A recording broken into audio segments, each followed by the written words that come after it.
Hello বন্ধুরা, সবাই কেমন আছো? আশা করি সবাই খুব ভালো আছো। আজকে একটা বিশেষ তিথি, জামাই ষষ্ঠী। তো তোমরা এই ব্লগে দেখতেই পাচ্ছ যে এখানে আমাকে আশীর্বাদ করা হচ্ছে। তোমাদের মনে হতেই পারে যে জামাই কোথায়, এখানে কেন আশীর্বাদ করা হচ্ছে, বা যারা আশীর্বাদ করছে তারা কারা, এটা কোথায়। অ্যাকচুয়ালি এটা আমার শ্বশুর বাড়িতেই হয়েছে। জামাইয়ের সাথে সাথে বৌমা ষষ্ঠীও হয়ে গেছে। মানে আমার ননদের বরকে আশীর্বাদ করার পরে সবাই মিলে ঠিক করেছে যে যেহেতু আমরা আজকে জামাই ষষ্ঠী করতে আমার বাপের বাড়িতে যাইনি, তো সেহেতু বলেছে যে এখানেই বৌমা ষষ্ঠীটা সেরে নেওয়া যাবে। এই যে আশীর্বাদ করছে আমার শাশুড়ি মা। পুরো দেখো আমার মাথায় দুব্বো ধান দিয়ে পুরো মাথাটাকে দুব্বো মানে ঘাস বানিয়ে দিয়েছিল। যাই হোক, সবাই খুব ভালোভাবে আমাকে আশীর্বাদ করেছে। তো এটা আমার শ্বশুরবাড়ি একটা নতুন নিয়ম হয়েছে যে জামাইকে যদি আশীর্বাদ করা হয়, তো বৌমা যদি বাপের বাড়ি যেতে না পারে তাহলে বৌমাকেও একসঙ্গে আশীর্বাদ করবে।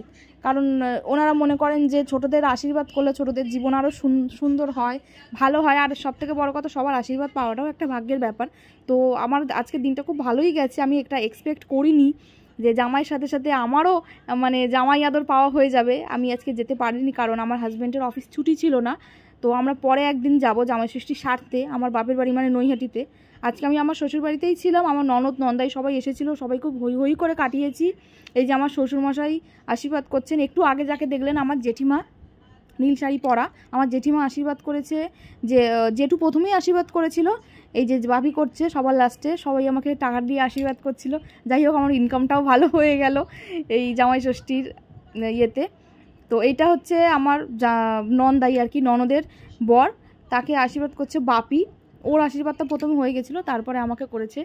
তো দেখো কত কিছু খেতেও দিয়েছে বাবা, ওকেও টাকা দিচ্ছে, টাকা দিয়ে সবাইকে আশীর্বাদ করা হয়েছিল। বাপি করছে এখানে আমার নন্দাইকে আশীর্বাদ। দেখো এটা ছিল দুপুরের মেনু। দুপুরের মেনুতে ছিল সবজি, ডাল, দই, মিষ্টি, পাঁপড় ভাজা। ওখানে ছিল 5 রকম ভাজা, তার মধ্যে তোপসে ফ্রাই, যেটা খুব সুন্দর করেছিল আমার শাশুড়ি মা।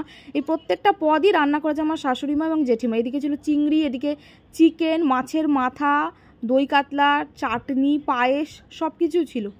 খুব সুন্দর রান্না করেছে এবং সব কিছু মানে নিজের হাতে করে, নিজের ভালোবাসা দিয়ে তৈরি করেছে আমার জেঠিমা আর আমার মা।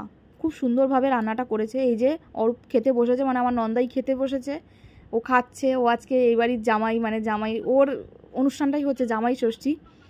তো ও খুব ভালো। ও বলেছে যে হ্যাঁ বৌদিকেও আশীর্বাদ করা হবে, বৌমা ষষ্ঠীও হয়ে যাবে একসঙ্গে, যেহেতু বৌদিরা যেতে পারিনি। আমার হাজব্যান্ডের অফিস ছুটি ছিল না, তোমাদেরকে বললামই একটু আগে। আমরা যাব, ও যেদিন ছুটি থাকবে সেই দিনই আমরা যাব জামাই ষষ্ঠী করতে। মনটা একটু খারাপ হচ্ছিল, কিন্তু ঠিক আছে, বৌমা ষষ্ঠী তো হয়ে গেল।